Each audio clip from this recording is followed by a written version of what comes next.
there you see the clock here at Maple Leaf Gardens with Toronto leading Pittsburgh 3-0 at 8 minutes and 24 seconds remaining to play in this second period. Puck comes back. A shot is wide of the Leaf net. Ends up behind the goal. Greg Malone trying to center it. And they get a whistle. Boschman holding the puck against the mesh. So is Cyril with his glove. Salming plays that so well when a fella tries to come out from behind the net. But let's look at Barry Melrose. He's been the talk of this hockey game, and certainly the talk of this second period with that long shot off the glove. Rob Holland just couldn't corral that one. A shorthanded goal. Melrose rather got one earlier with the Winnipeg Jets, but that's his first as a Toronto Maple Leaf. Salming, Clive, and Melrose have done the damage here tonight. 3-0. Leafs in front of Pittsburgh. The puck goes back to Farish. Farish back of the net. Shot it off the boards and down the ice. Going back to get it. The Penguins in their own zone. That's forechecking was Darryl Sittler. Stackhouse shot it, but not out. Farish. A pass intended for Martin as Sittler was knocked flat. And here's a penalty to Pittsburgh.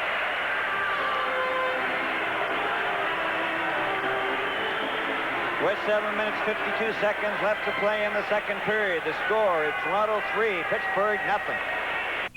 12 million North Americans own waterbeds. This is my bedroom. A halcyon waterbed. This is my bedroom. A halcyon waterbed. This is my bedroom. Halcyon waterbeds. Visit a waterbed store, see the dozens of new waterbed designs, and try the astonishing comfort of a water mattress. From the most respected waterbed maker, Halcyon. Halcyon. Halcyon.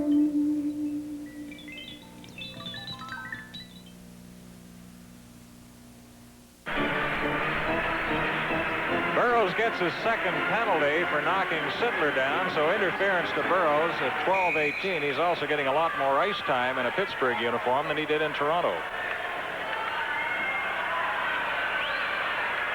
Now the Leafs with a man advantage.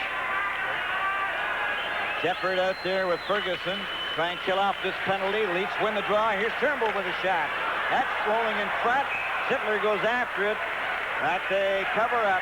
Holland having a very busy night for the Penguins. Maloney out there with 7 power play goals. 7 of his 8 scored with the man advantage. Sittler has 5. Payman 4. Boschman 3.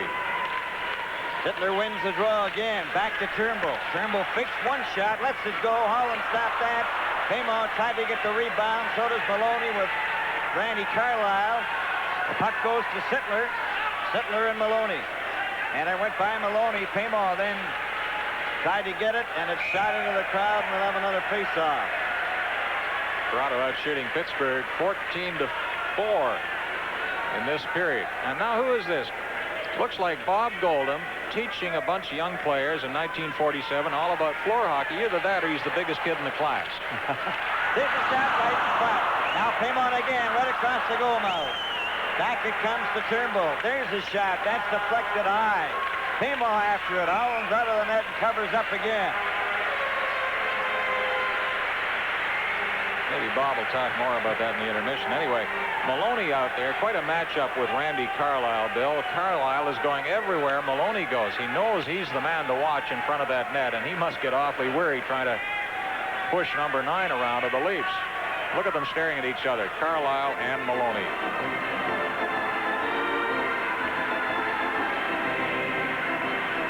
Sittler gets set for the face-off.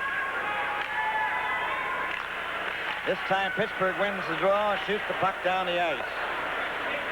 You could see Sittler trying to get the puck back to Salming at the point on that face-off. Yes, twice he tried, did get it to Turnbull, but missed on the third try. But here they come back. Sittler over the line. Back to Payman. Payman closes in with a shot. The rebound. Salming fires it. That goes over top. Now then, Maloney's into a mix-up. Now, others enter into it. Let's see what the calls will be here by referee Ron Harris as George Ferguson scrambles to his feet, and there may be additional penalties. There may not. Well, there'll be one because I believe while we've still got Wolf was mixing it up with Maloney, Also came in was Randy Carlyle, the third man in. Maloney's cut on the cheek, and he's hot. Flaherty, the linesman, trying to hold him at bay. Dan Maloney. Now Harris pointing back at other players. Randy Carlyle scoop for the night.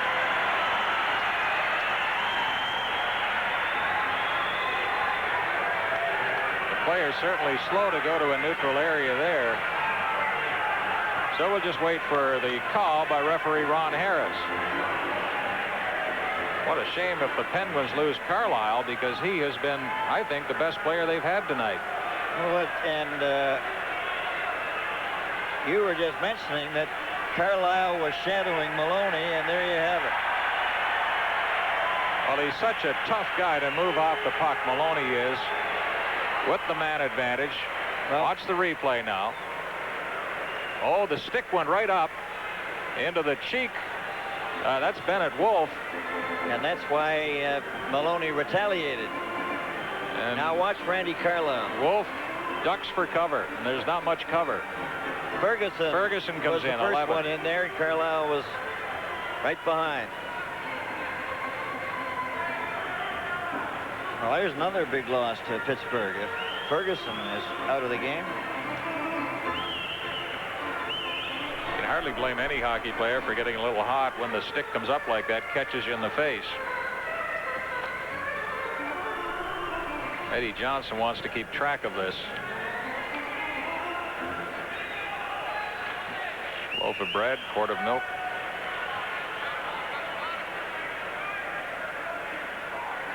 We're still waiting for the announcement. We just have that meeting in front of the penalty box area. Maloney is in there.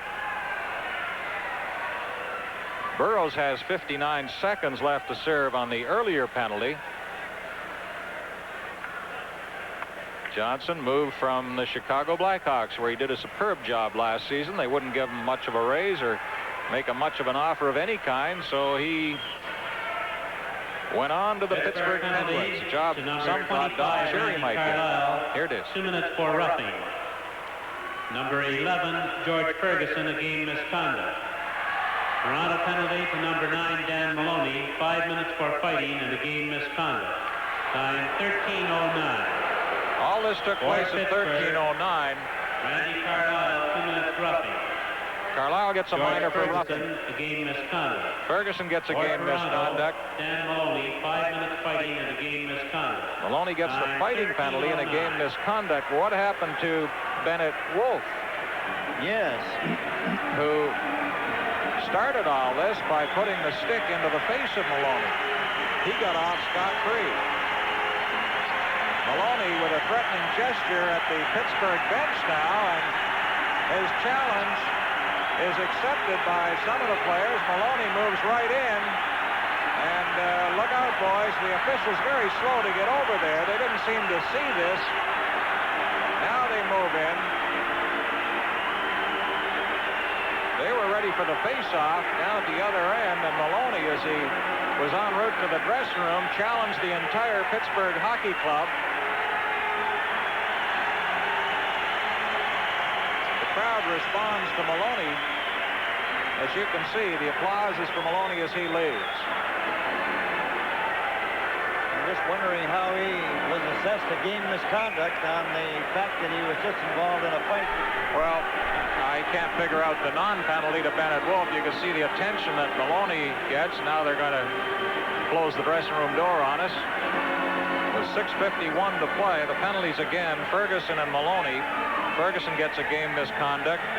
He was, of course, involved when he was not supposed to be. Maloney got the 5-minute major and a game misconduct.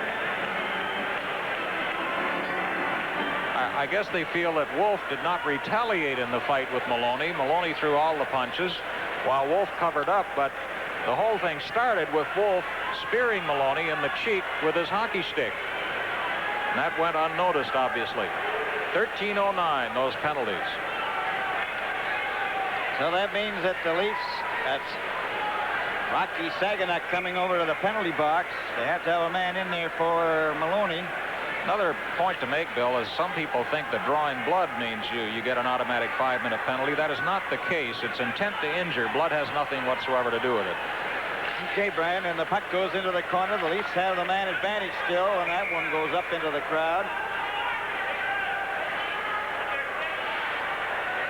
Put it right in the purse. Good stocking stuffer. Greg Shepard, Ron Stackhouse, and Mario FAUBERT out there for Pittsburgh. That's Terlego, along with Rick Vibe. Vibe has the puck. Vibe and Salming, back to Salming. Salming takes his shot. It's right in front. Turnbull couldn't get it, and it's cleared down the ice. Gary Sear out of the net, leaves it there for Salming. Salming starts to work his way out. Long pass at center to Turnbull. They move in over the line. It's Turnbull. Trying to set it up. He does to Salming. Leafs lead 3-0. Salming over to Turnbull. It hopped over his stick. Goes off the boards to Rick Vibe. Vibe coming right in front. And Holland stopped that and covers up. Oh, Vibe is just a picture of frustration here tonight. He's had more opportunities to connect for a goal than any other player in the game. Down to 6 minutes even left in this second period now. Home ice has certainly been no advantage to the Leafs in recent games. They're 1-6-0 in their last 7 games here at Maple Leaf Gardens. Sittler with Pamo, Shand, and Picard. The puck is dropped. It goes to Stackhouse. Stackhouse back passes one. Shepard didn't see it.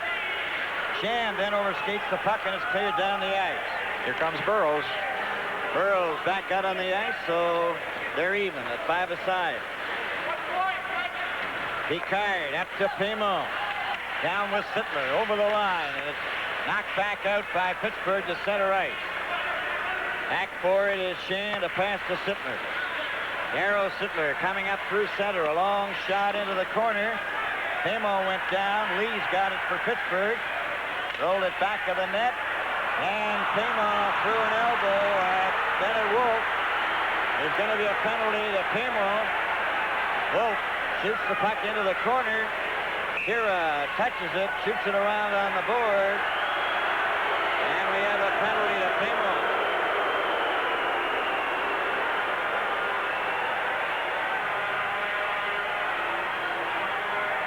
5:11 to play as we look again at Joe Crozier. You can't believe that score up there. The Leafs leading 3-0. Here's the call. Will Pamo. 2 minutes for cross-checking. Cross-checking. 14:49. At 14:49 against Bennett Wolf.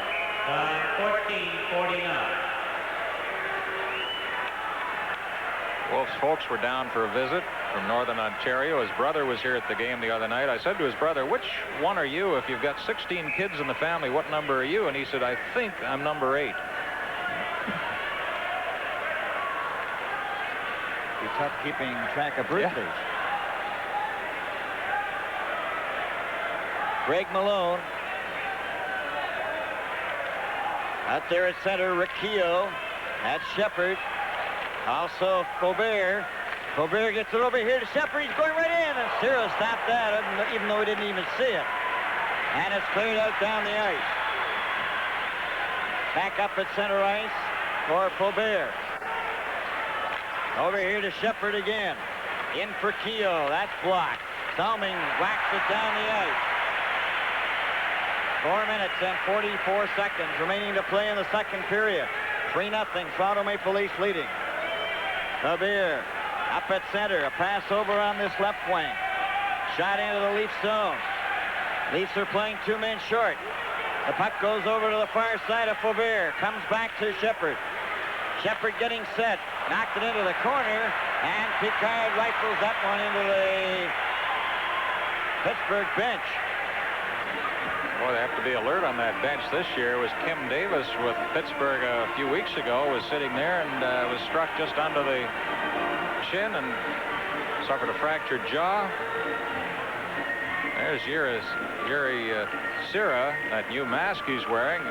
Maybe that's going to bring him a change of good fortune. He just stopped one he didn't really see a moment ago.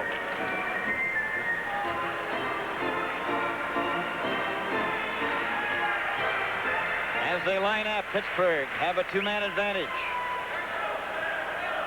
Damon has 1 minute and 9 seconds remaining in his penalty.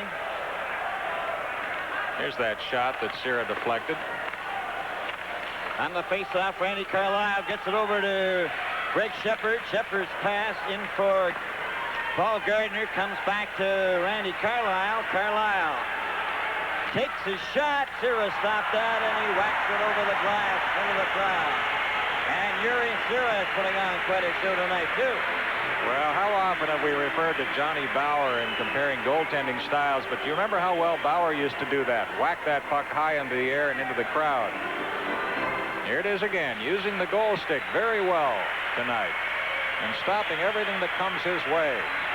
Penalty minutes in the first period, 11 apiece. In the second, Toronto has had 21 minutes, Pittsburgh 16. Total 32 for Toronto, 27 for the Pens. All ready to go now. Ends up in the corner. Gardner gets it back to Carlyle. Carlyle goes back for Gardner. Gardner getting it right in front. There's the shot. Oh, the score! Getting it into the net was Rick Keogh, number 17. That's his 18th goal as the Penguins score in the power play. Here it is again as Paul Gardner moves it in front. Miscue there in front, but Keogh gets that puck before it gets too far away and slaps it in behind Yuri Sierra to ruin his bid for a shutout with 3:54 to play here in the second period. The score is Toronto 3, Pittsburgh 1.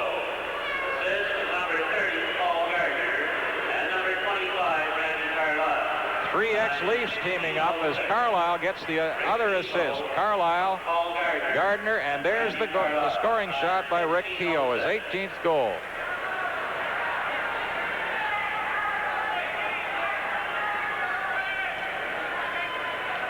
All set to go. There's the time remaining, 3:54. Goes back to Chand, who got it down into Penguin territory. Carlyle brings it back. He shoots it in. The puck came out in front of the net. Salming missed it. Another pass in front. And covering up again was Borje Salming. It took a crazy bounce as Sierra went behind the net to clear the puck. It bounced directly in front, left the net empty for a moment or two. And Greg Malone, number 12, came close to putting it in. Now, gives us a chance again to look at the setup by Carlyle and Gardner. The pass in front. Keogh leaned out to get that one and potted his 18th. Three ex-Leafs teaming up for the score by Pittsburgh. 3:38 remaining now in the second period. Malone at center for this face-off. Leafs still short-handed. It's Malone trying to center it. Goes into the corner to Paul Gardner. Gardner back for Carlyle. Carlyle was stopped by Salming, who backhands it down the ice. He's up there with Wilf Paymo, Chand, and now Ian Turnbull. Carlyle back in the net. Starts out. Gets it over onto the far side. Clearing pass by Shepard. There's Gardner closing in, and he went too far. And Salming again covers up and gets a whistle. And Salming is slow to get up this time. Paul Gardner doing a lot of good playmaking for the Penguins tonight. Young Malone's a good hockey player too, but he's coming back off ligament damage. Missed most of last season. He was having a great year last year till he ran into Ian Turnbull. Took a good, solid, clean check and was out the rest of the year. Then he injured the knee again this season in the second game. The puck right in front of the net. There's a backhand and score! Number 10, Peter Lee. Boy, the Leafs have sagged in their own zone here as this second period winds down. Two quickies by the Penguins. Peter Lee, the former Ottawa junior star, once owned by Montreal, spins around, backhand shot through the pads, of Sierra, and very quickly now, instead of that comfortable 3-0 lead, the Leafs lead by 1. It's 3-2. Number 10, Peter Lee. Assist number 9, Mark Johnson. Time 17:02. Now, you can see how from Mark Johnson. Time unattended 17:02. Mr. Lee was in front of Sierra. Nobody near him at all. His 4th goal at 17:02.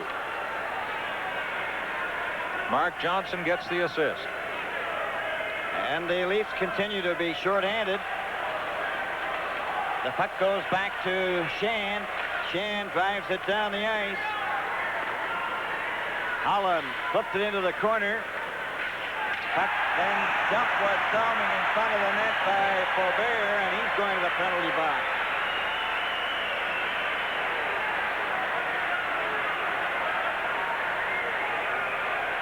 Mario FAUBERT gets a penalty. That evens them up at 5-a-side. Pittsburgh penalty to number 5, Mario FAUBERT. 2 minutes for interference. Time 17:15.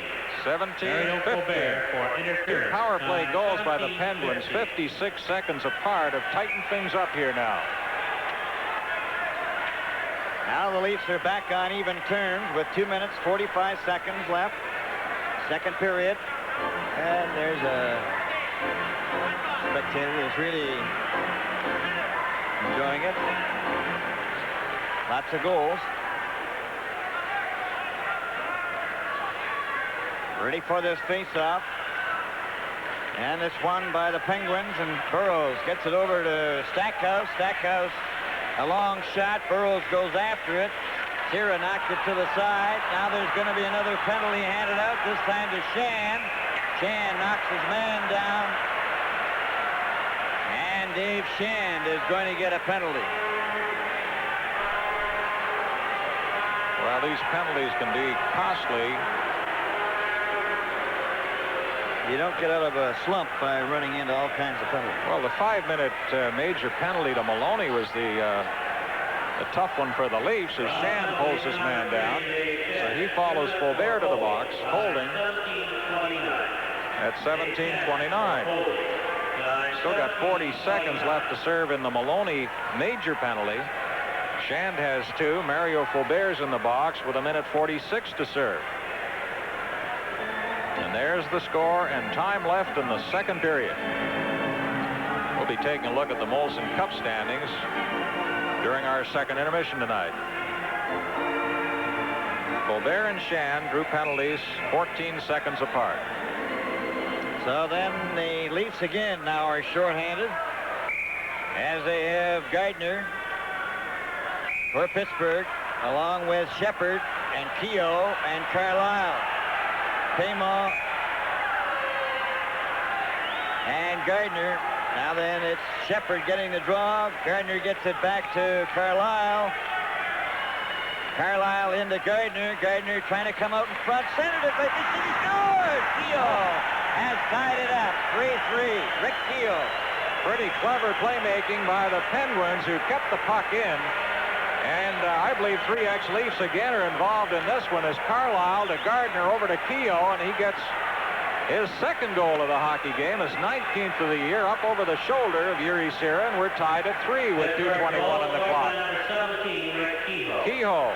Assist number 30, Paul Gardner. Gardner. And number 25, Randy And CARLYLE. Time 17:39. That's the second time these 3 have teamed up for a goal here. Keogh, such a quick shot and so accurate.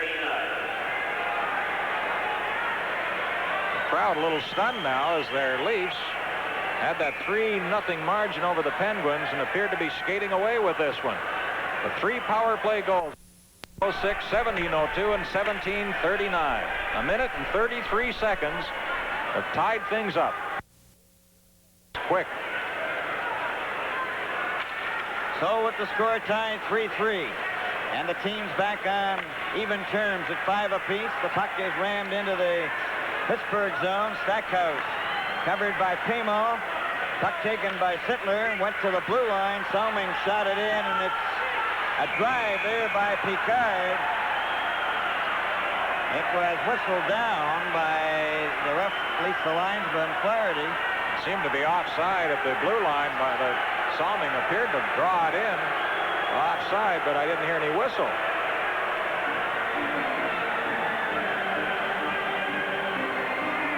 Now, here's the follow-up shot, and Rob Holland off the stick again, and into the glove.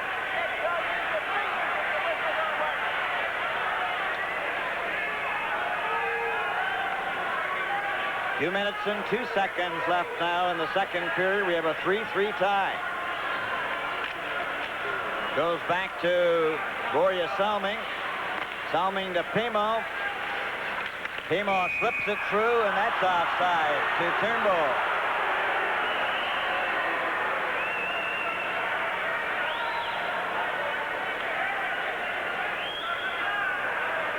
Uris not playing tonight for the Leafs. He wasn't feeling well today. Melrose, in case you joined us late, scored for the Leafs, and that put them in front 3-0. Then 3 power play goals by Pittsburgh. Keogh, Lee, and Keogh again have tied it at 3. And 4 power play goals in the game and 1 shorthanded goal. Not often you see that.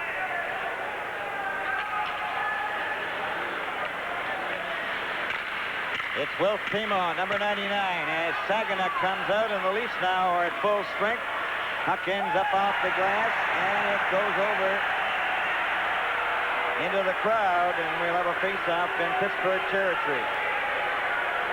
Leafs with a man advantage, 58 seconds left in Mario Faubert's penalty. 1:43 remains in the second period, and it's a 3-3 tie. Goaltender always risks a delay of game penalty when he flips the puck into the crowd like that.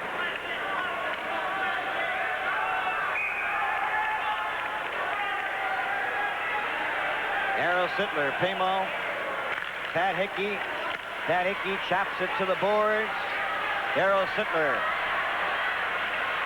goes back into Pimo. Pimo trying to center it. Play is called, and there's going to be a penalty. This will be Carlyle again, I believe. He was roughing up Pat Hickey right in front of Rob Holland.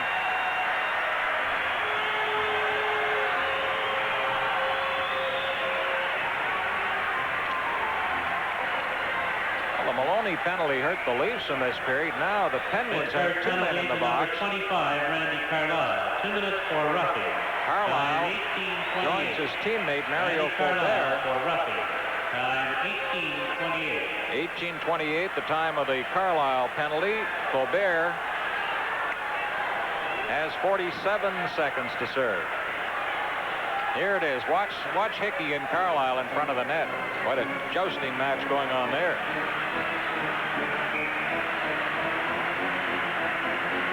Well, now we have the Leafs with a 2-man advantage. Salming shoots. Missed. The rebound taken by Turnbull. Shot it around to the far side. Stackhouse clears it to the blue line, and it's chopped by Borja Salming, who gets it over to Sittler. Darryl Sittler straight back at center. Shoots the puck into the corner. They race in after it. Sittler gets the puck. Sittler tried to get it out in front and lost it off his stick. And it was cleared down the ice. Less than a minute to go in the second period. He's still with a 2-man advantage. Up to Darryl Sittler over the line. Going in with Pat Hickey. Got it over on the far side to Pimo. Pimo tried to hit Sittler. Back on the ice now is Faubert, but the Leafs have a 1-man advantage. Borja Salming into Turnbull. Turnbull centered it, and it was grabbed off by Pittsburgh. Shot down the ice. They are short-handed. 55 seconds left in the penalty to Carlyle. We have 22 seconds remaining in the second period. The puck deflects over to Salming. Salming ahead. The puck to Pimo. Pimo. A pass for Bill Derlego.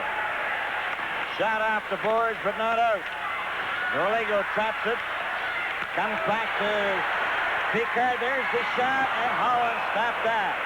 As Derlego tried to deflect the puck into the net with 2 seconds left. Very nearly did, too, as the shot from Picard was low, right on target, and Derlego skating in front of the netminder tried to redirect it. Watch this. got it down, played it perfectly, but it did not slip through the pads of Rob Holland. 2 seconds to play, second period. Lots of things to talk about in this second period of play, which has been lengthy.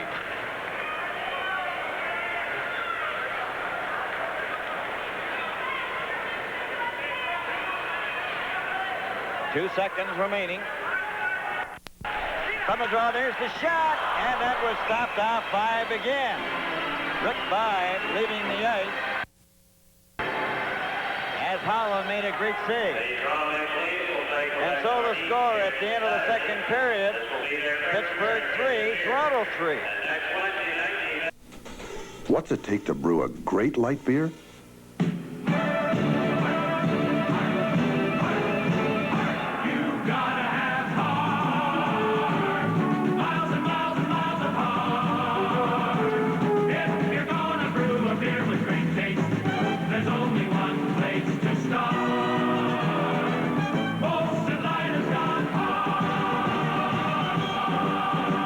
Join the movement to light.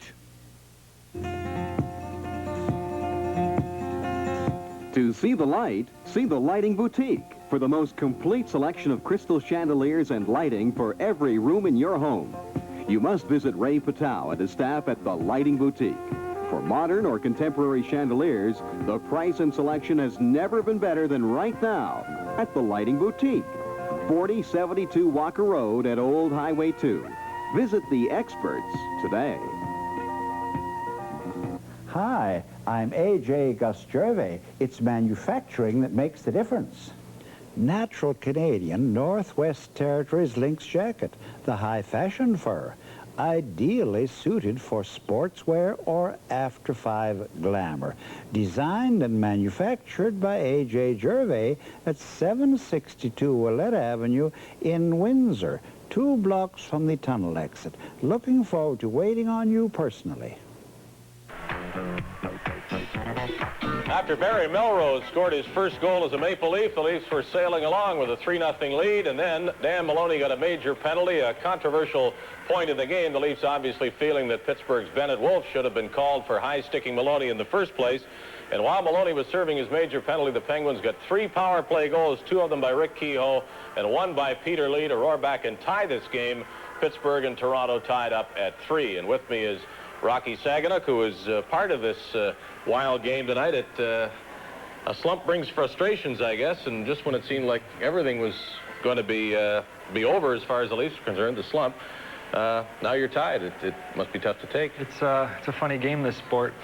You live by the breaks and you die by the breaks. If the bounces are going your way, then you win a lot of hockey games, and if they're not going your way, then you seem to lose a lot of hockey games. Now, of course, while the team has been struggling, so had you been in terms of scoring goals until the weekend when you put one in. Now, it wasn't a big goal. The Leafs had lost the game, but I'm sure that it's got to be nice to put it in at any time, just to know that that puck has gone in and nobody's talking about the slump. No doubt about that. It felt like the crowd and everybody knew. I thought I was going to get a standing ovation there for a second. But, you know, you feel better the next day in practice. I felt like in practice I was shooting the puck more in the scrimmages and stuff. And when you go in a slump, you can take away your biggest assets. Mine was my shooting, and I was getting the puck, and it was a hand grenade. I was throwing it away every time I got it.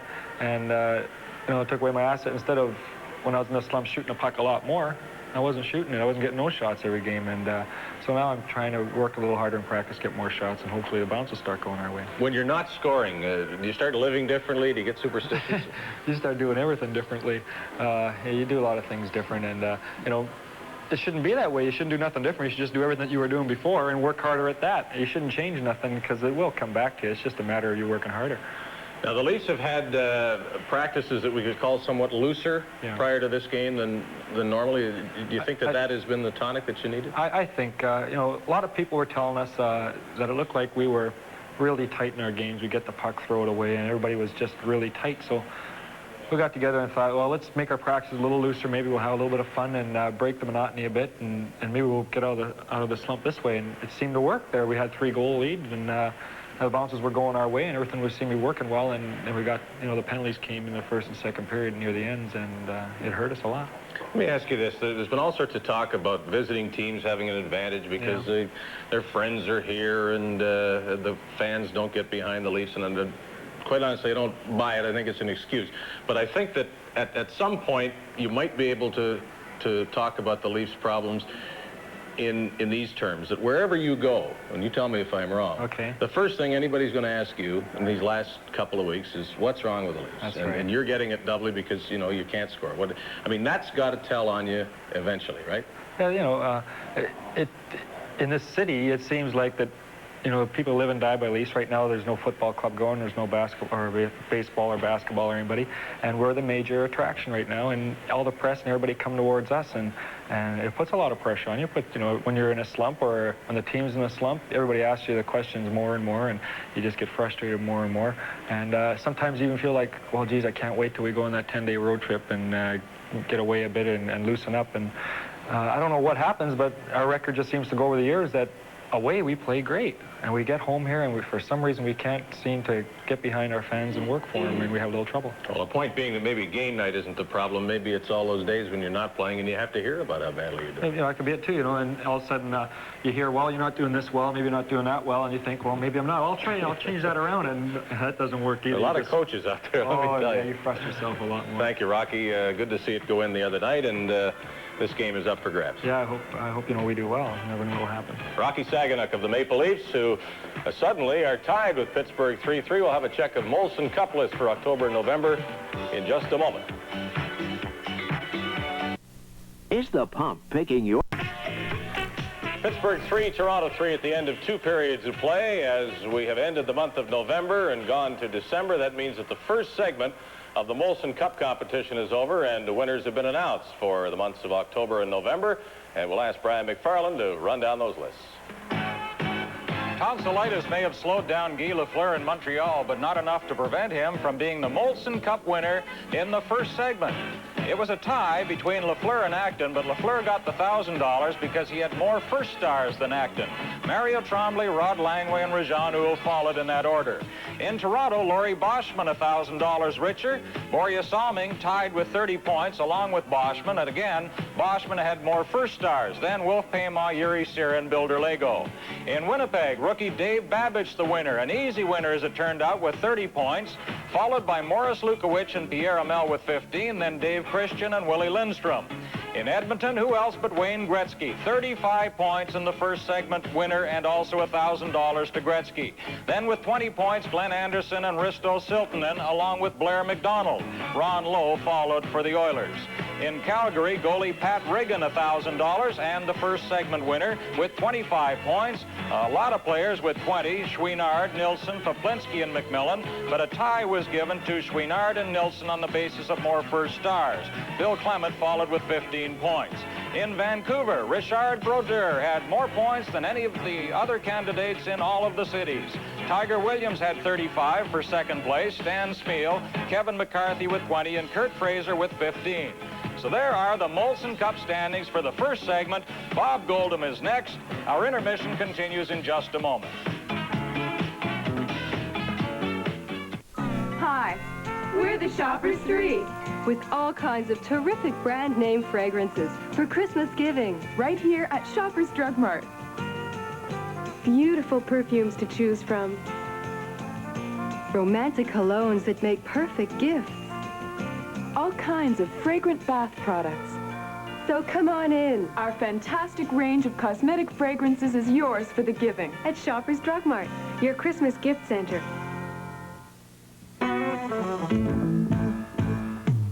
Whatever I choose, I put it on my master. Wherever I can, I put it on my master. Whatever I need, I put it on my master. MasterCard is just fine, anywhere, anytime, for whatever I'm after. I can put it on my master. People's Jewelers presents a man's diamond ring in 10-karat gold. It's distinctive, with a bold, brilliant diamond, masculine, unmistakably handsome, and a great value at $495. A man's diamond ring. Solid, impressive. From People's Jewelers, the Diamond People. You can feel us coming now, a fresh look on the scene, with a whole new style of living, light and crisp and clean.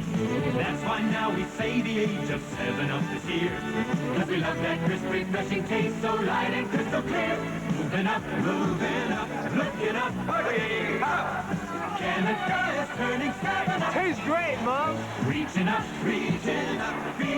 feeling up. Canada is turning 7-Up. You're enjoying TV9 Windsor, your station for super sports and Maple Leaf hockey.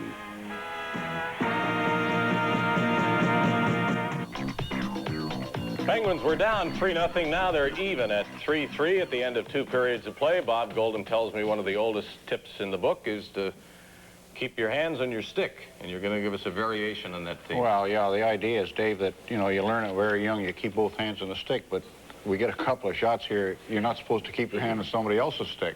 But, you know, it happens. If you get away with it, great. If you get caught, it's 2 minutes. And in the first hit, we saved something from the first period with Dan Maloney in front of the net, where he usually is, and with the guy getting all the trouble with Wolf. And if you take a look at Wolf's right hand, it never leaves Dan Maloney's stick all through this whole sequence.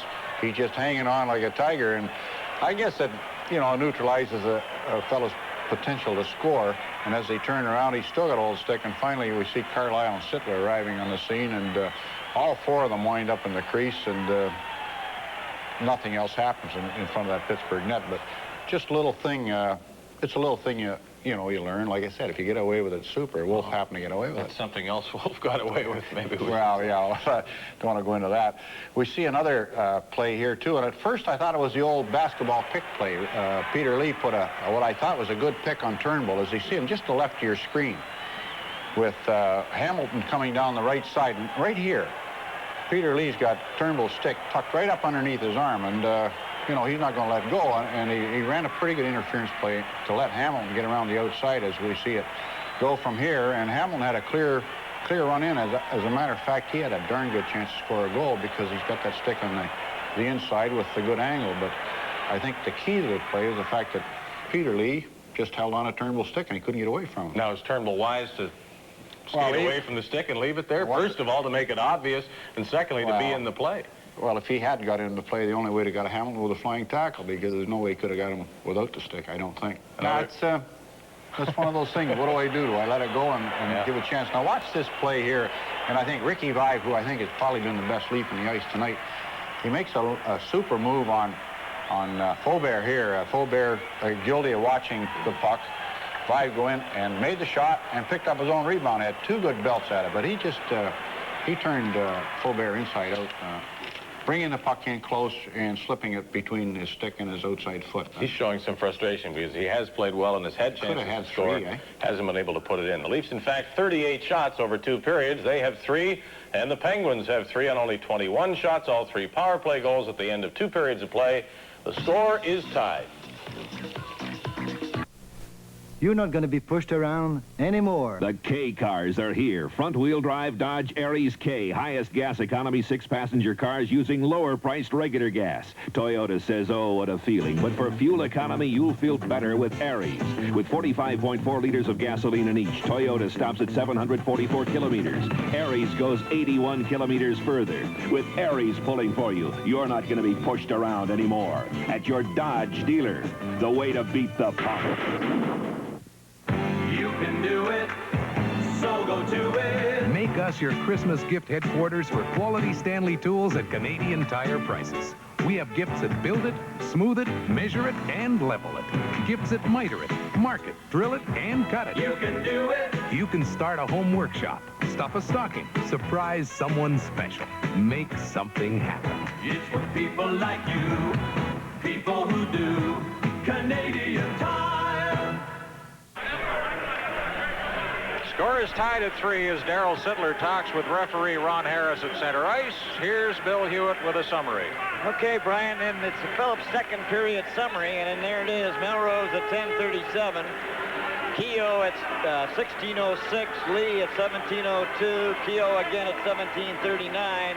And the Leafs outshot Pittsburgh 18-10. 3 power play goals and 1 shorthanded. Looking ahead, next Wednesday night, the Vancouver Canucks meet the Leafs here at Maple Leaf Gardens. That's a big one. And then the following night, the Leafs go to Montreal to play the Canadiens. That'll be for Toronto Hamilton viewers only. The crowd serenaded the officials with 3 blind mice as they skated out here for the start of the 3rd period. Well, we're all set to start the final period now. That's Bill Derligo, Pat Hickey, and Rick Five.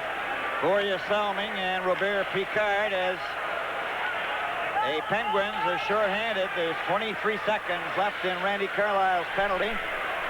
And it's Borja Salming getting it over to Picard. Picard up to Bill Derligo, over to Rick Five. Five is squeezed out of the play, and it's driven by Shepard down the ice. Yuri Sira stops it. Leaves it there for Picard. Picard back of the net. We have a 3-3 tie. Now back out on the ice is Randy Carlyle. Salming drives the puck in. It's off the boards. Five goes after it. Randy Carlyle beats him to it. Carlyle up the center ice. Shoots the puck in. Goes to the corner. Shot off the boards by Salming, but not out. Shepard lost it to Pat Hickey. Hickey's pass and hit a skate. And the Penguins have possession. Randy, his pass knocked back by Picard to Pat Hickey. Hickey a long shot wide of the net. Pamon's out there now as the puck comes out the center ice. Shot over the line.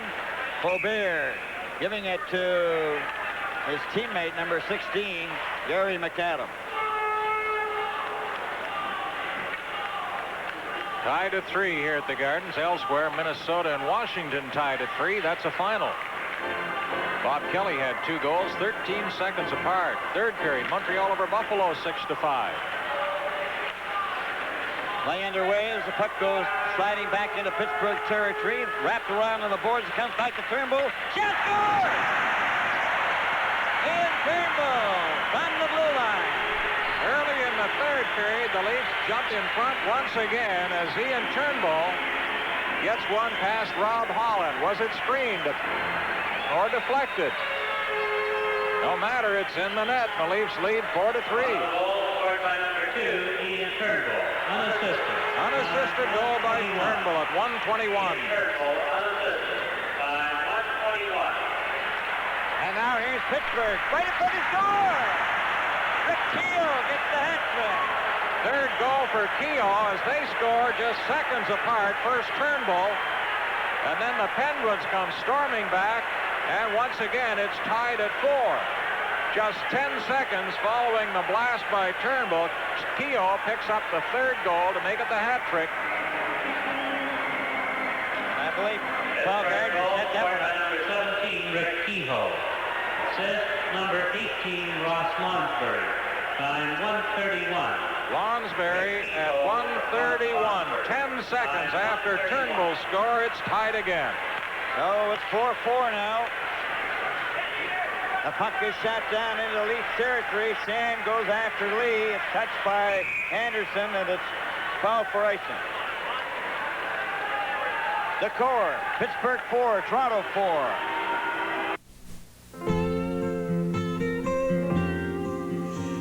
It takes calm, unhurried patience to brew Brador, so take the time to appreciate it.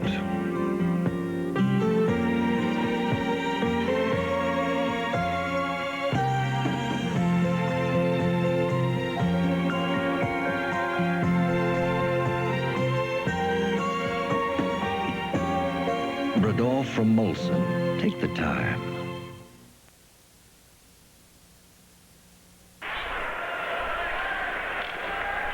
Well, there we have the score here in the final period. Pittsburgh and Toronto tied at 4. Puck's on the face-off, knocked down. The Leafs keep it in. A pass for Saganuk. Saganuk gets it back, and that shot is wide by Anderson. Now a drive by Farish. In back of the net. Laurie Boschman comes back to the blue line. Shan lets one fly. That hit a leg. Saganuk trying to control it along the boards. Picked off. And Pittsburgh bring it out to center ice. Malone over the line. He's stopped by Anderson. John Anderson. Hitman's it to Boschman. Boschman with Shand over the line. A drop pass to Saginaw. Saginaw is knocked down from behind. Play is called, and I believe we had Saginaw going to mix it up with Malone, but I believe there's going to be a penalty here to Pittsburgh for cross-checking. This is NHL Hockey Live from Maple Leaf Gardens in Toronto. Do you take your photos like this or like this? You're looking at the very latest Solagor zoom lenses. They're good quality, priced reasonably, and fit any SLR 35mm camera. The professionals at Frank Wansbrough's Camera Shop can help you if you're serious about photography. They'll sell you the right kind of camera and accessories for your type of picture taking. Wansbrough's experts also take the time to show you the right way to use the equipment they sell you. If you take your photos seriously, then come and see the people at Frank Wansbrough's Camera Shop. Greg Malone gets called for cross-checking here. You can see him coming up on Saginaw. He drops Saginaw just inside the line, and he goes off for 2. And the Leafs have the man advantage. 17:38 remaining in the game. 4-4 tie. Sittler, Salming flips it off the board, stopped by Randy CARLYLE. It's knocked down. And Peter Lee shoots it down the ice for Pittsburgh. Turnbull goes back for it. Ian Turnbull working his way up to center ice. A long shot off the leg, and Pittsburgh have it. Lee coming back. He's over the blue line. Lee trying to get by Salming. Peter Lee is jammed in against the boards, tried to get a whistle, but Pat Hickey's there, number 16, and recovers for the Leafs. Pat Hickey to Salming. Up at center, a long shot off the boards. Holland tried to get it away from Sittler. Sittler has it, though. Goes over. Hamo trying to find a man in position. Goes to Salming. Salming lets one fly. That's wide. Here's Turnbull from the other side. Tried to center it. Still has the puck. Gets it in on the right side. Hamo goes to Salming. Salming takes his shot. And that is deflected up into the crowd, as Sittler was knocked down by number 6, Bennett Wolf. 51 seconds left in the penalty to Greg Malone. Of course, we don't have Dan Maloney out there on the ice now, out with the game misconduct. Some of the fans still wondering why Maloney was sent off with that game misconduct in the second period. There's a new rule in the book about high sticks, too. The sticks are not allowed to be carried above shoulder height, and when a player carries or holds any part of the stick above the height of the shoulder so that injury to the face or head results, then the referee has no alternative but to impose a major penalty on the offending player. That did not happen in the second period. When Maloney was struck, the referee obviously did not see that. The puck is back of the net, shot around on the boards and out and down the ice. 41 seconds left in the penalty. Leafs with the advantage. And the score tied 4-4. Over it goes on the right side to Laurie Boschman. Boschman shot the puck in. Going after it is Robert Picard. Anderson tried to dig it out. They go to the boards again. Johnson. Now then Anderson gets it to Boschman. Boschman back to Saginaw. Saginaw gives it to Salming. That hit the post. Salming talking to his check, and Boschman gets back. The puck goes out to center ice. Now then, back on the ice is Malone. Now there's going to be a penalty to the Leafs. As Boschman ran into the Pittsburgh player, they come in. Johnson trying to set up Gardner, and Gardner just missed it. And Stackhouse's shot, that's wide. Play is called, and we have a penalty handed out here to Laurie Boschman. That came, Bill, after Salming was involved with Lonsbury, and Boschman got in there. And Boschman's going over to speak to Lonsbury. Live from Maple Leaf Gardens in Toronto, this is Bill Hewitt with Brian McFarland. Get in on the fastest, most exciting harness racing around. Come to Windsor Raceway for another fast-track harness racing season. Great horses and top drivers on Windsor's record-breaking spiral-graded track. You could take home your own piece of the action with all the excitement of big-time racing. Set the pace for another great season of great harness racing action and make this your year, the year of the winner. Windsor Raceway, minutes from downtown Detroit in Windsor. Salming was nose-to-nose with Lonsberry in the center ice area, and it looked like something might flare up there. Boschman gave Lonsberry a little shot from behind and now has a minor penalty. Now 89 penalty minutes for Boschman this season. Tied at 4, 15-19 on the clock. And that's Paul Gardner out there with Rod Shett, Rick Keogh has 3 goals, Randy Carlyle, and Greg Shepard. The puck is shot down the ice. Salming out there with Pimon, along with Shan, and also Picard. Now then, Carlyle and Salming bump together. Carlyle and Salming, with Salming going down. Now it's back up the ice to center. Pittsburgh coming over the line. A drop pass, a pass in front. There's the shot. Sure, stopped that on Shett, and then the puck comes to Carlyle. He drives one wide. The rebound knocked into the corner. After it is Rod Shett. Now it's Carlyle getting it over to Keogh. Keogh couldn't shoot it. Shepard to Carlyle. Carlyle lets one fly. That hit a leg and deflects wide into the corner. Now then, Pimon shooting it at center ice. Pimon stopped by Shepard. A pass for Keogh. Keogh fakes a shot, trying to get around Picard. Centered it right in front, and Gardner just didn't get to it. Cleared out and down the ice. Curtin goes after it. And Hollins out of the net to recover. We have a 4-4 tie with 14:08. There's another hit. Curtin stepped into his check. I believe it's Lonsberry. Wait and see. Well, you know, Rob Holland played that well. One man coming in on him. He's the last man back. He got it behind the net. And that's where Shepard, I believe it is. Yeah, number 19, Greg Shepard. 18 is Lonsberry, 19 Shepard. Hard to distinguish the number there, but it's Shepard, yes. Here comes Curtin, 20, in to make a good check on him. Got him with the hip. Shepard goes down and is just now trying to get up.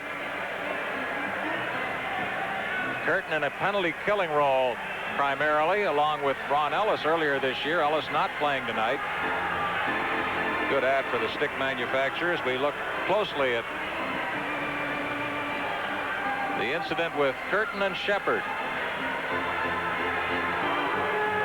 A little bit of everything in this game tonight.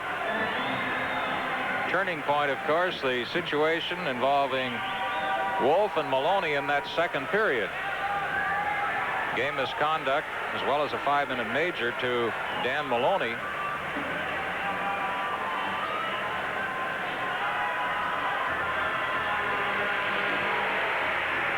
Ferguson also tossed out in that second period. Shepard going off.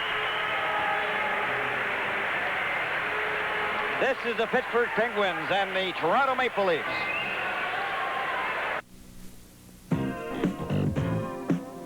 For Skidoo Sales and Service, it's the Essex County Skidoo dealers, Parker Brothers Motors, and Lakeview Marine. Right now, both dealers are offering 1981s at sale prices and the few remaining 1980s at fantastic savings. You'll find a complete line of snowmobiling clothing and accessories, plus full service departments at both locations. Parker Brothers Motors, 3303 Walker Road, and Lakeview Marine, Highway 2 bypass at Manning Road. Still, I don't think Curtin caught him with the knee in that exchange. I think it was more a hip check than anything. Ray in Pittsburgh coming up at center. Get it over the line, and a shot out by Shan. Salming, who's played almost all of this period, holds it for a face-off. 13 minutes, 48 seconds remaining in the game. A 4-4 tie. 29 seconds left in the penalty to Laurie Boschman.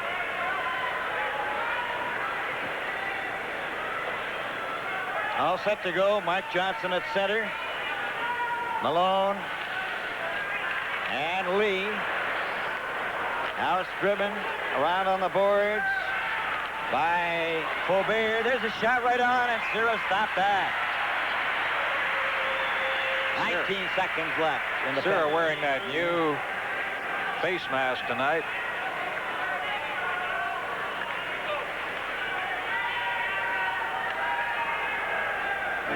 Boschman getting ready. Still got 19 seconds to serve. He's eager to get back out there.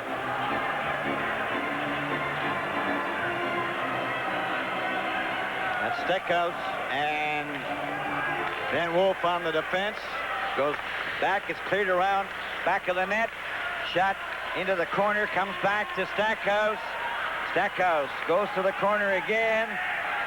Here's Lonsbury, a pass. Gardner takes a shot. That's stopped. They pile, and we'll get a face-off. Paul Gardner, ever dangerous around the net. Well, within 20 feet of that net, you've just got to watch him every second he's out there. He can slip away from a check. Such a good shooter. He had those 3 straight 30-goal seasons. We've got 4 seconds left in the penalty to Boschman. Keogh with 3 goals tonight, the big gunner for Pittsburgh, now has 20 goals for the season. Napier has 4 goals for Montreal against Buffalo tonight. Burroughs now on the defense with Stackhouse. Comes back. Stackhouse took a shot. That deflected wide. Ricky Vive gets it up to center ice. Boschman is out. Hickey goes back to Vive again. Vive cutting in to the corner. Covered back of the net. Gets it out in front, and he shot it down the ice. Just missed Derligo. That's Melrose. A pass. He gave it away in his own zone. Here's a chance for Gardner and a backhand and a good save there. Isera, Rick Keogh. Play is called. Now we have Vive and Lonsbury. Now the other players are being waved away, and this time they retreat not too far. The referee skating in circles to make sure they stand their distance away from Lonsbury and Vive. You know, you'll begin to wonder when Vive's going to score a goal. He's had 5, 6, 8 good scoring chances here tonight.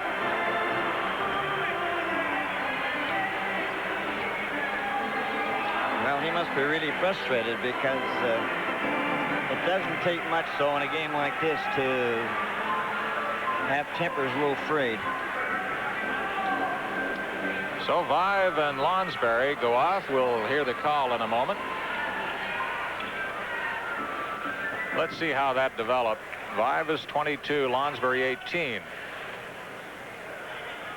There, just in the center ice area. Lonsbury started with a jab at Vive, and he retaliated.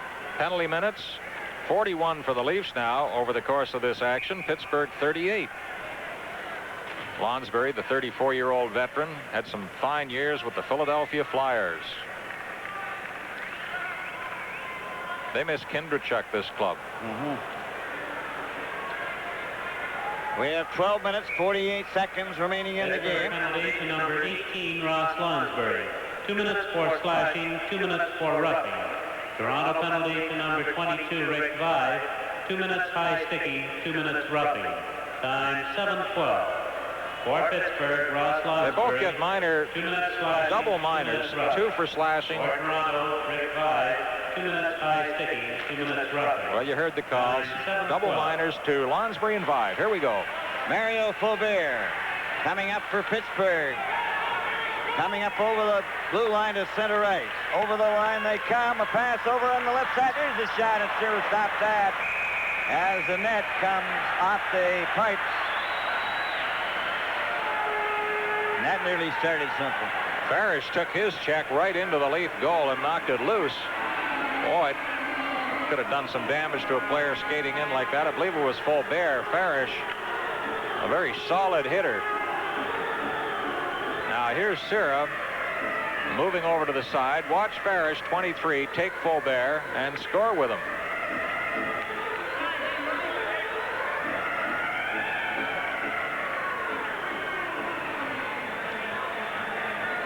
Now 12 minutes and 31 seconds remaining in the game. A 4-4 tie. Derligo, number 19. Salming, Hickey, there's a shot. Sira stopped that. Gets it over, but not out. FAUBERT ripped it into the corner. Now it's Salming. Ahead for Derlego. He didn't see it. Then Robert. And then Derlego straight down over the line. Dropped it back for Paddock. He couldn't get to it. Back up for Mark Johnson. Over the line. He's poke checked by Salming and dumped. Salming went down with him. Randy Carlyle. Clearing it over to Faubert. Back to Carlyle. Carlyle with a long shot into the corner. The rebound off the boards to Robert Picard. Picard makes his move and gets away from Malone.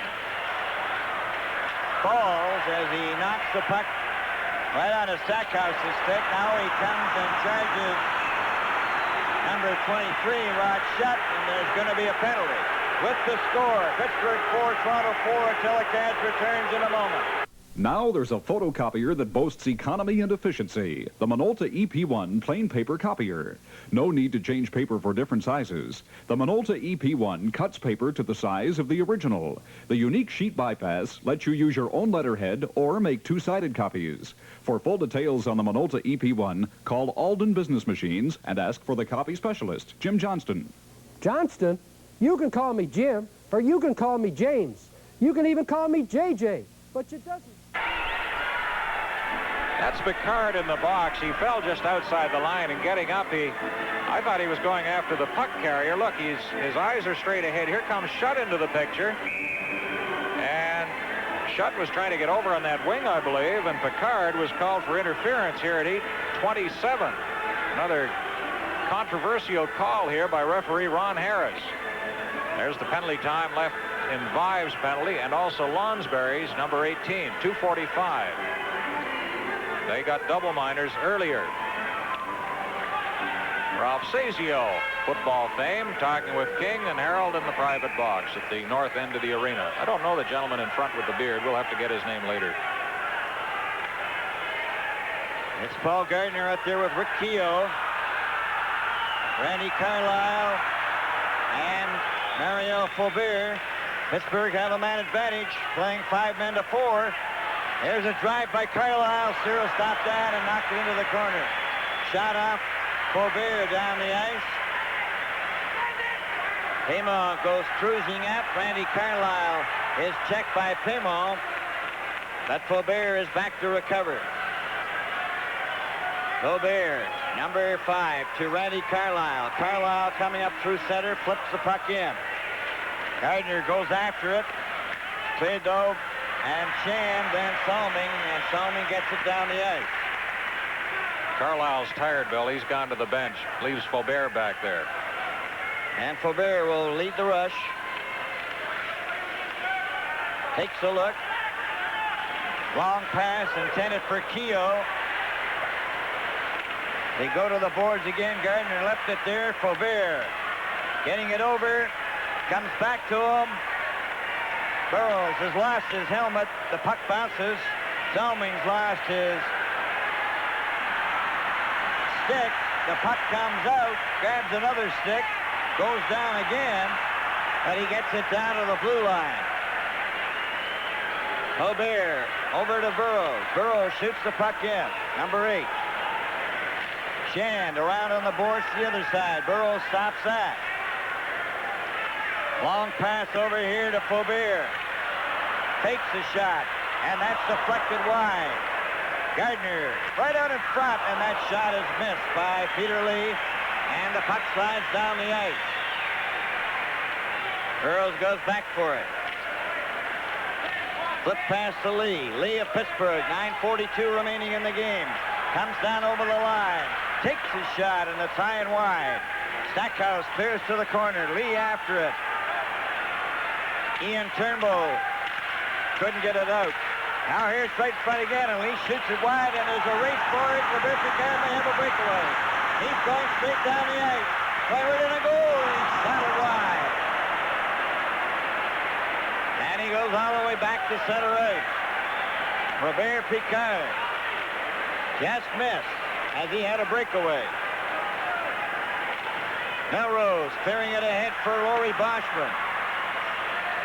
Boschman lets Randy Carlyle, but he touched it first, so play goes right on. Here's the puck stolen by John Anderson. And it went over to Salming. Salming, back of the net, into the corner. Still has it. Poked it back of the goal. Salming gets out in front, and he just couldn't get a shot. Pittsburgh comes back. Number 16, Gary McAdam. And they shot it, and the Leafs recover. Long pass to Boschman. Over the line. He hooks it back to Turnbull. Turnbull goes right in on goal. And that was stopped. Another shot on the backhand by Anderson was wide. And Pittsburgh bring it out. Long pass shot down the ice. And it's going to be called for icing. Boschman was held going in, and the crowd reacts again against the official tonight, Ron Harris. They felt certain there'd be a penalty on that play. None was called. Harris has been under a lot of pressure here in this hockey game tonight. Scotty Morrison is at the game, the boss. We have 8 minutes, 11 seconds remaining in the game. And there's our referee, Ron Harris. Well, speaking of referees, we have a shot of Scotty Morrison, the referee-in-chief, back in 1954 when he and Eddie Powers were officials in the Western Hockey League. He hasn't changed a bit. Good little hockey player in his day, too. Darryl Sittler. Will Camo. And the fans of Maple Leaf Gardens are really charged up for this one, particularly in this final period. Here's a break. Coming down the ice is Gary McAdam. Takes his shot and he missed. Darryl Sittler and Wolf Camo. Camo flips it out. Terry Martin goes over the blue line. Terry Martin gets in front of the net, lets his shot go, and Holland stopped that. Shot down the ice by Pittsburgh. No icing on that one. Salming back for it. Cleared pass to Terry Martin again. Up at center. Tried to go by Carlyle, who had him covered, and Lonsbury out for Keogh. Lonsbury leaves it for Carlyle. Now then, it's finally Paul Gardner shooting the puck in, and it ends up back of the net. Dave Shan. Clearing pass up on the right wing. Camo shoots it in. It's off the board. Cleared by Stackhouse to Carlyle to Lonsbury. Back for Randy Carlyle. Over to Stackhouse. Stackhouse up at center ice. Gardner to Keogh. Keogh tried to center it. He handed to Gardner. Gardner shoots. Oh, he hit the goal post. Paul Gardner hit the goal post. Comes up to center. Now then, it's Rocky Saginaw. Saginaw goes racing over the line. Trying to get set, does. Oh, and that Anderson just failed. Now then, Holland took a whack at Anderson. Right up through the net. Boschman shoots it high over top of the goal. FAUBERT goes down on top of the puck, and play is called. 6:27 remaining. With 6 minutes, 27 seconds left in the game, the score, Pittsburgh 4, Toronto 4.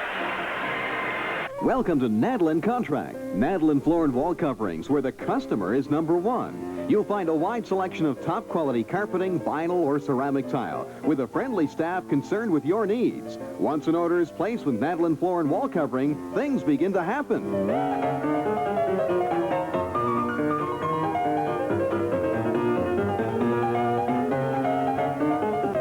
Visit Nadlin Contract today at 2525 Jefferson Boulevard at the Jefferson Plaza. Oh, Gardner could have really done an in for his old buddies here on the Leafs as he whacked one off the post a moment ago. He's been, well, we mentioned how dangerous he is around the front of that net there. It stayed out. Picard missed the breakaway early. Been some great scoring chances here in this third period by both clubs. Paddock, he lost the puck, and Greg Malone gets it out to center ice. Knocked down the ice by Rod Shett, and that's going to be called back for icing. 6 minutes, 12 seconds remaining in this hockey game. 4-4 tie. Gardner getting lots of ice time for Pittsburgh tonight. This was action in front of Rob Holland. Look, he took a swat at Anderson and got swatted in return, or nearly so. Derlego, Hickey comes back to Salming, a shot. Hickey tried to get the rebound. It's cleared off the glass and down the ice. And Robert Picard is going back for it. Picard around on the boards on this left side. Hickey passed it back. Derlego didn't see it. Salming then passed Hickey to FAUBERT. FAUBERT of Pittsburgh shoots it in. Salming will touch that, and that will be icing. It's been a fight for ice out there tonight, all night long. Both teams taking their bodies, taking the checks. Down to 5:46 on the clock. Montreal has defeated Buffalo 6-5 in a shootout tonight. Napier with the 4 goals. Mario Tremblay and Serge Savard got the other 2. Andre Savard had a pair for Buffalo. McKegney, Van Boxmeer, and Sealing. Darryl Sittler controlling the puck along the board. Still has it. With Terry Martin. Martin centered her across the goal mouth. Here's Ian Turnbull with a drive. That's right on. And the rebound out in front, and Pittsburgh bring it back. Gary McAdams shot it over onto the left wing. A backhand right in front. Sierra came out of the net, and he covers up. Talking to Eddie Johnson, who certainly knows goaltending, about Yuri Sierra before the game, and I said he's a controversial fellow and has been since he took over in goal for Toronto. And he said, well, I think anybody in this league has to, he can't sit back in the net. He's got to come out. And, of course, his weakness, as far as Johnson is concerned, is clearing the puck. In a very strong first half in this game. Here's the save at the other end by Holland. Left pad. The puck is flipped right into the crowd immediately, so they'll do it all over again. They're going to bring it outside because it was flipped by the Pittsburgh Penguin player. So a change is made by both clubs. Eddie Johnson says he's happy with his young netminders. Greg Millen is the young fellow who gets most of the work. Rob Holland is in there in a starting position tonight. Of course, they'll learn from this man. And this line that they put together of Paul Gardner, Keogh, and Lonsbury have been very effective tonight. Lonsbury knocked the puck away from Shan, goes after it. Gardner's right there, chopped it in front. Anderson picks up the puck. Anderson shot the puck in, the rebound off the boards. Holland cleared it off the boards out to center ice. Going down was Paul Gardner. Knocked back over the line into the corner for Randy Carlyle. Carlyle lost the puck. Anderson right in front of Saginaw. Another chance for Saginaw. He just missed it. They go to the boards. Play is called. 4:40 left in the game. Puck control is so important, especially around that goal net area. Johnson up on the bench for a better view.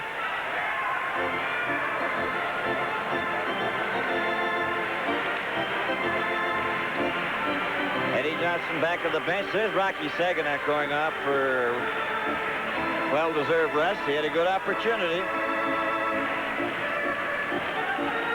Derlego, Hickey, and Vive. The puck to Hickey. Carlyle then took it away, shot it to the blue line. It's out to center ice. Gardner couldn't get away. Gardner's got the puck again, though. He flips it in. Picard goes back for it. He shoots it around on the glass, and that ends up going into the crowd. Tied at 4, 4:21 to play. As this game stretches into its third hour, it'll be a 3-hour game before we're finished here tonight. Overtime follows.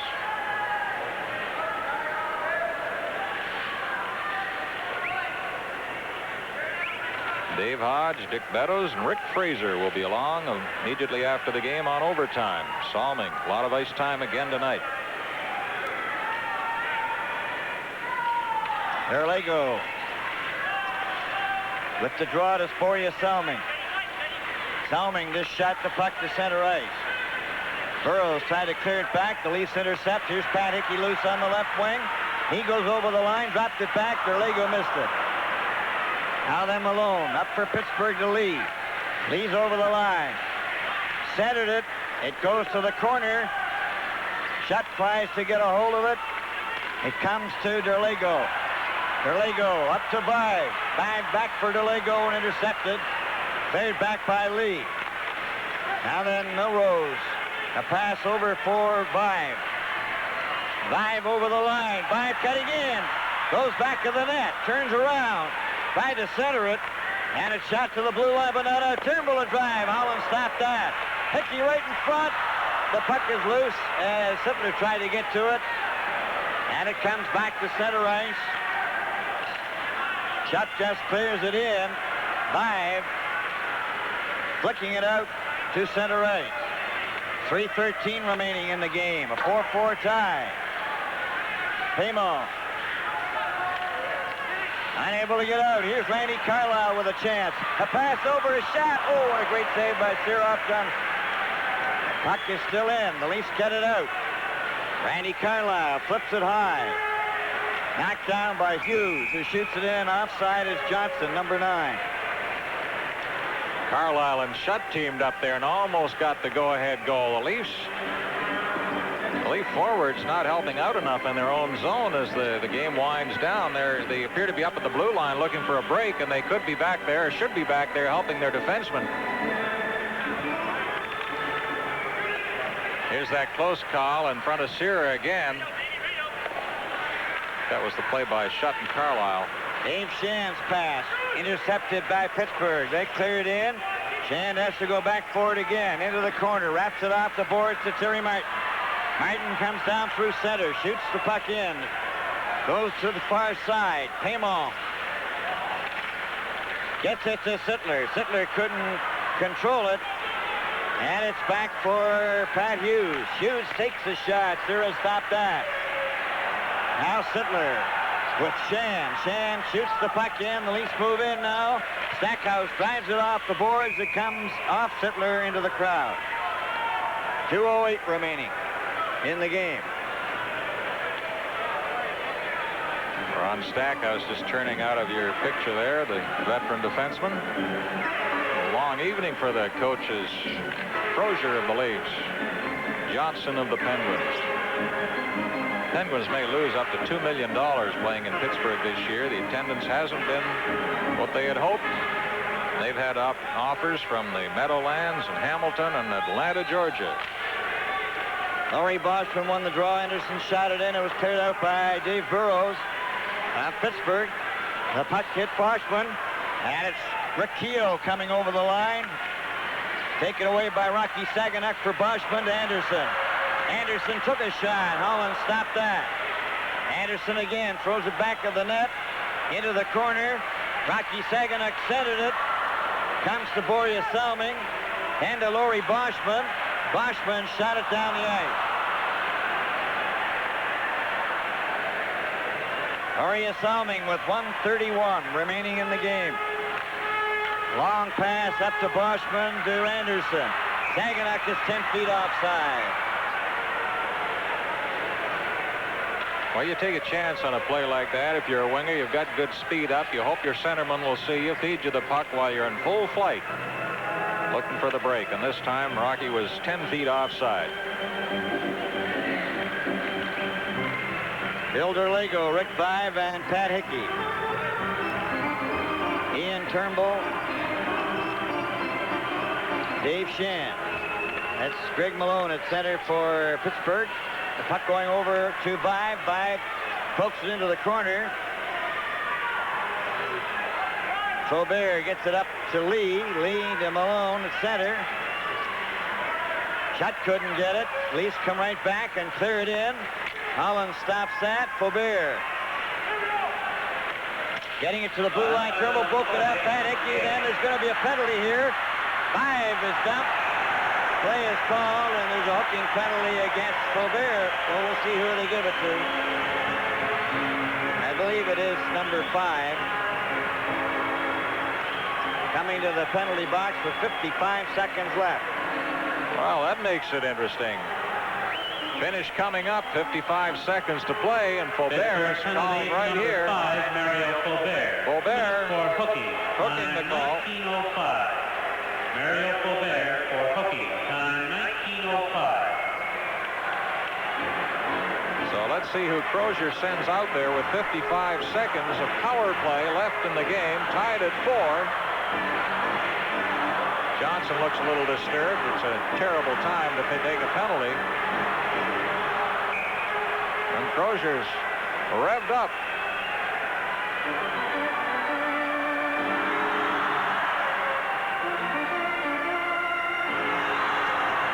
Oops. Took a picture of Wendy Sittler when she was a little weary. Well, it's been a long game.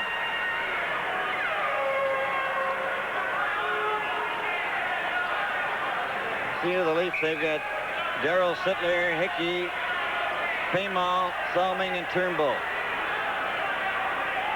Carlyle out there for Pittsburgh, along with Stackhouse. Randy Carlyle flipped the puck to the line. It got away from Borja Salming. Then he got back to recover.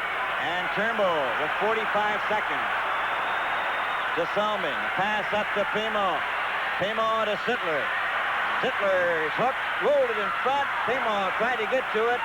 Cleared to the blue line, but not out. There's a shot right on, and Holland's got it and holds it out. 31 seconds left in the game. Don't think Holland was quite certain of that one. Good shot by Turnbull from just inside the line. 31 seconds left now. Boy, there's been a lot of hooking and holding and scrambling in this hockey game tonight.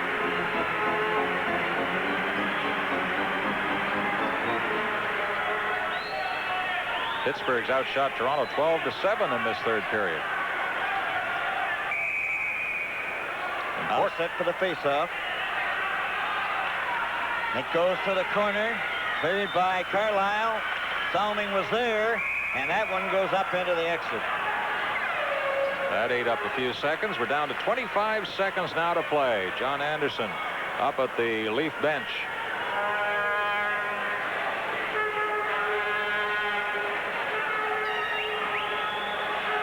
Mark Johnson against Sittler on the face-off. Unless we have a change, Malone is going off. Peter Lee comes out. The puck goes into the corner, cleared by Stackhouse, around on the boards for Lee. Stopped by Turnbull. Turnbull in was checked. Puck goes down the ice, and there's 14 seconds left. Borja Salming with 11. Up to Darryl Sittler. One last rush. 8 seconds left. They're over the line. And Sittler was checked. The puck goes out to center ice. Salming brings it back in. There goes the bell, and the game is over. And it ends in a 4-4 tie. A real tough battle in the final period.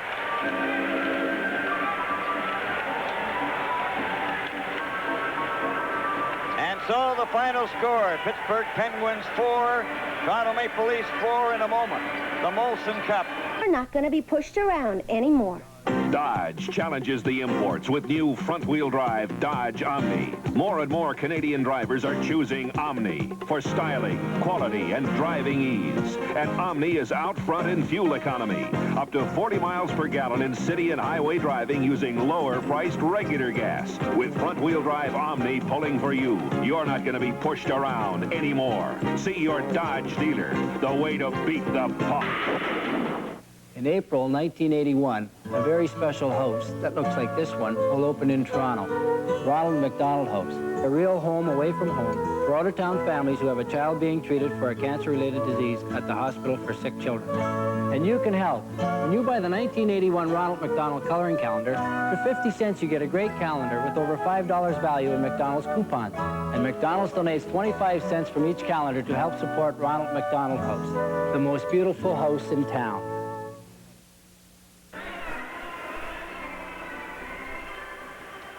Ladies and gentlemen, here are tonight's Molson Cup 3 stars. The first star, Rick Kehoe.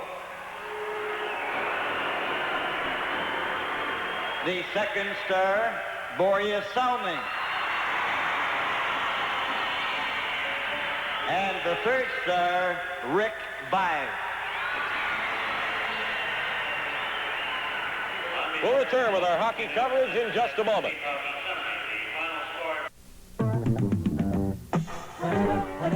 whatever I choose, I put it on my master. Wherever I can, I put it on my master.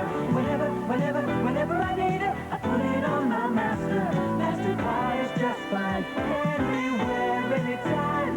For whatever I choose, I put it on my master.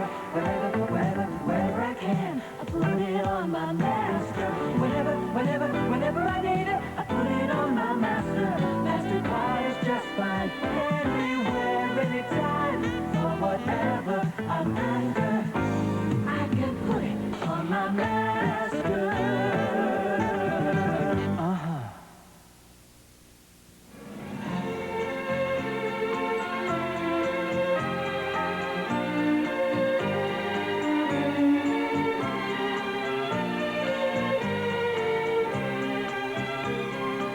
Christmas, a time of giving. And the gift of love is the greatest gift of all. Simpsons, the Christmas tree store. It's Night Owl Movie Magic, late night on TV9. Let's get together for film's finest on your good movie station, TV9.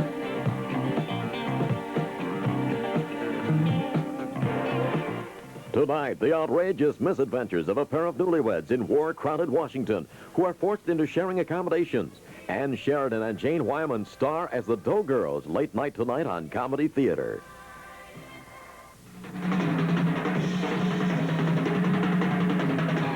It's Superstars of Wrestling. Let's get together Saturday afternoons at 1 with the world's top talent in crushing, no-holds-barred, fast-paced excitement. A full hour of knockout action with men's and women's matches, plus tag team bouts and more. It's all here on your Sports Connection. So let's get together.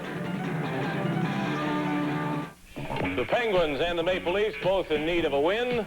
Get 1 point each. Pittsburgh 4, Toronto 4. The story in brief. Leafs are up 3-0. Then the major penalty called on Dan Maloney while he was serving it. The Penguins scored 3 goals in a minute 33 to tie it. At 3 at the end of 2 periods of play. And then 2 goals within 10 seconds in the final period. The Leafs taking the lead with Turnbull scoring. And Rick Kehoe tying it with his 3rd of the night, his 20th goal of the season. The Leafs outshot Pittsburgh 45 to 33. Nobody wins, but nobody loses, and we have overtime, short overtime segment coming up in just a moment. It's time for you. It's time for you. It's time for Imperial, a new luxury car with everything standard, from an interior by Mark Cross to electronic fuel injection. I'm telling you that dreams come true. It's time for Imperial, a car of such high quality, it carries the most complete warranty in the industry. Come on, baby, it's time. It's time for you. It's time for Imperial.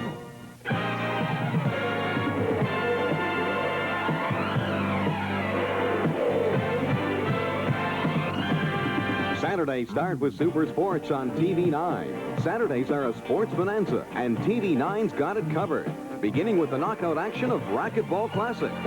Then Superstars of Wrestling brings the world's top champions into your living room for a full hour of no-holds-barred excitement. And Ernie Afaganis hosts sports from around the world and across the nation on Sports Weekend.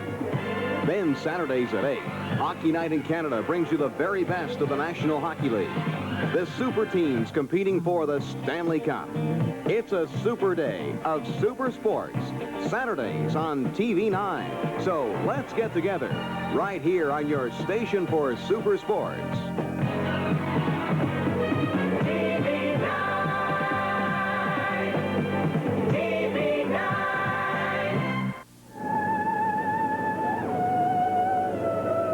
We like to sing. So say the members of the Ontario Youth Choir, and they prove it in a TV9 special. This half-hour musical documentary follows the choir from the audition process in the spring through 2 weeks of rehearsal and into their autumn tour of Ontario. Hear their story. Enjoy their music on We Like to Sing. We Like to Sing, a musical documentary, Friday, December 5th at 8:30 p.m.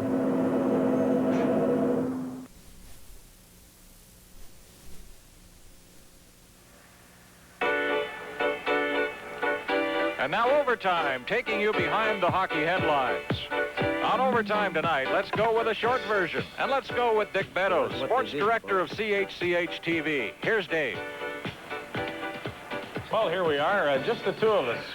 Where's Darryl Sittler? I'm waiting for the captain. Where's number 27? Plans had been to have Darryl Sittler on Overtime. The easy way out would be to tell you that because it was such a long game, we didn't have time for him. But in fact, before the game, he declined our offer. Why would he decline to come on here? Captain of the big blue and white, lucky to be playing, I guess, the Canadian game in the big building in the country, and won't come on and talk to the fans. What's that all about? Well, a little strange, perhaps, when you look at it from last season's standpoint. When he wanted to come on and the management wouldn't let him, now it seems to be reversed. Management wants him on and he won't come on.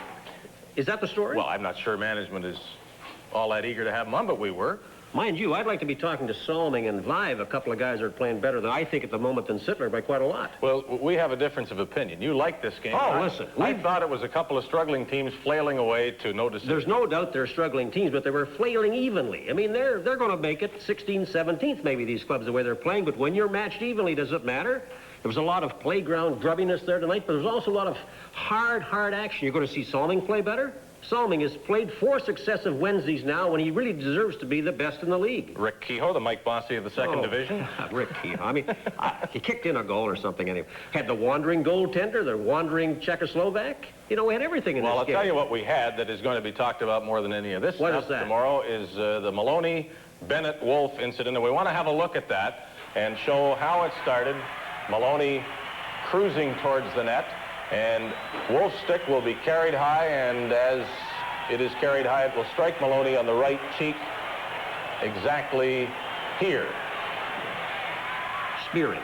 This incenses Maloney, who proceeds to pummel Wolf, and the call is Maloney a 5-minute fighting major, which is quite proper. But Bennett Wolf never did see the penalty box. Should have gone for it, no doubt about that. I don't know what Carlyle got a roughing minor for, but that helped to even up the sides, I suppose. Ferguson was thrown out, as he should have been, for jumping on Maloney. But the fact that there is not a major penalty called against the Penguins, against either Ferguson for fighting Maloney, if you want to look at it that way, or certainly against Wolf for a high stick, did turn the game around. There's no doubt about it. I think if Maloney stays in it, the Leafs may win it. Well, they're 3-0. They're in no danger at all at that point. Even so, they probably should have won the game. Who? The Leafs. They should not have given up the last goal. Sirov's winding away from his net. It's an open net. It's a yawning kind of a cage. What was he trying to do? Well, trying to be a Czechoslovak Jacques Plante? We ought to talk about the Leafs goaltending because it seems to be in the headlines as well. There's all sorts of talk that the Leafs are trying to make a trade for a goaltender, be it Daniel Bouchard or Dennis Herron, and we'll do that when we come back in just a moment.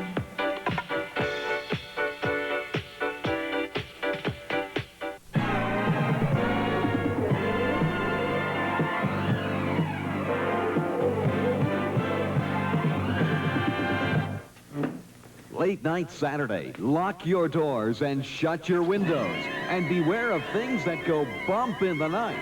It's a fright-filled evening of horror. A different nightmare every Saturday. Late night Saturday, TV9 presents Thrillers.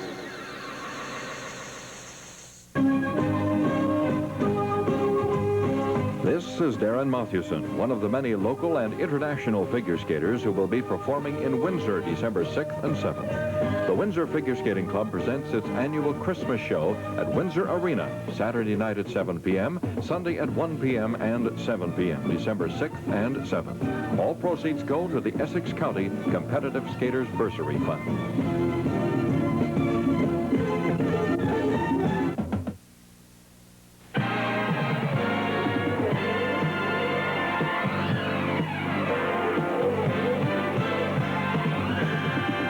Super Sports starts Saturday on TV9 with Racquetball Classic.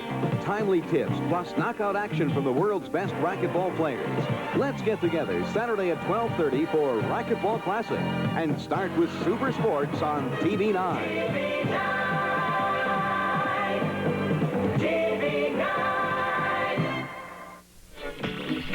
Overtime continues from Maple Leaf Gardens with our special guest.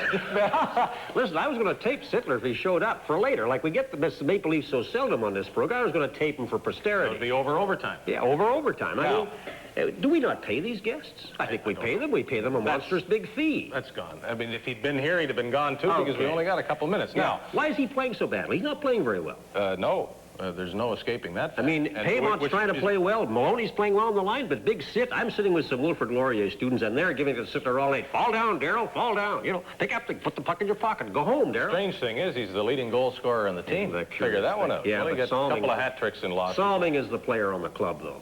God, he's played well. Now, God, he's played well. The rumors are, we hate to deal in rumors, but what the heck, when there's nobody else here to talk to. Harold Ballard told me yesterday that there's no way they want Bouchard from Calgary. I said to him, you got to put a package. We don't want Bouchard. What about Heron?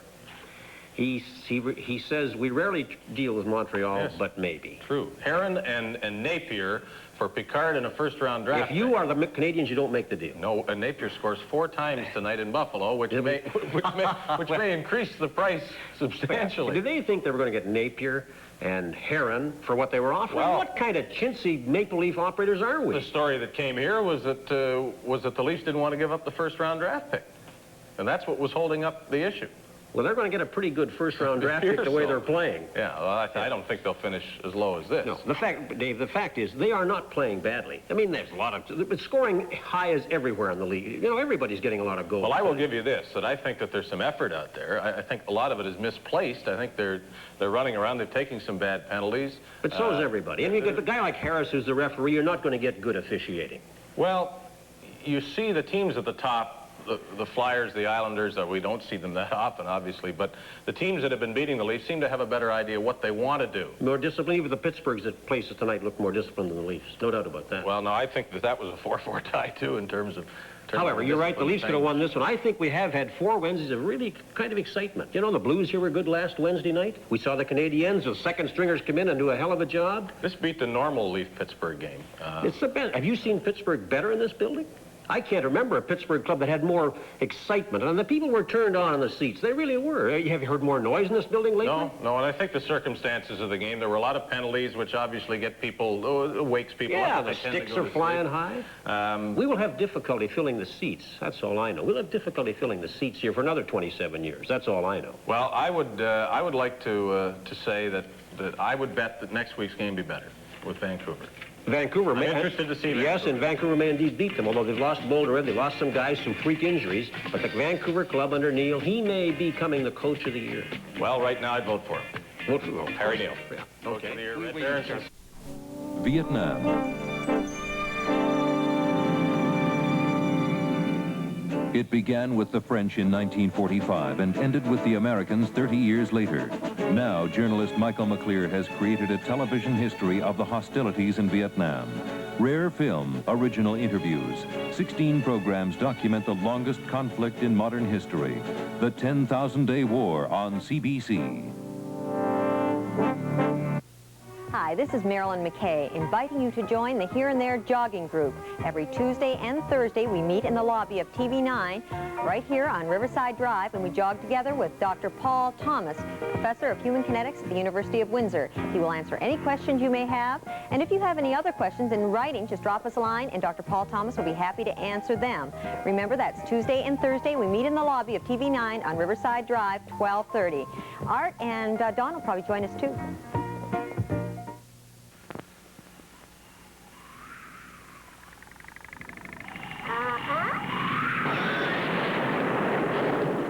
5 millimeters of rain overnight is just enough to spot your car. 10 millimeters of rain overnight will keep your lawn green, but it's not enough for your roses.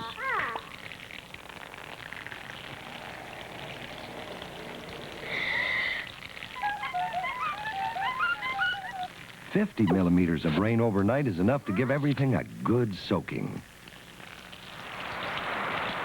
100 millimeters of rain overnight will raise a mountain stream into a torrent, cause puddles to accumulate in fields, overload drainage systems.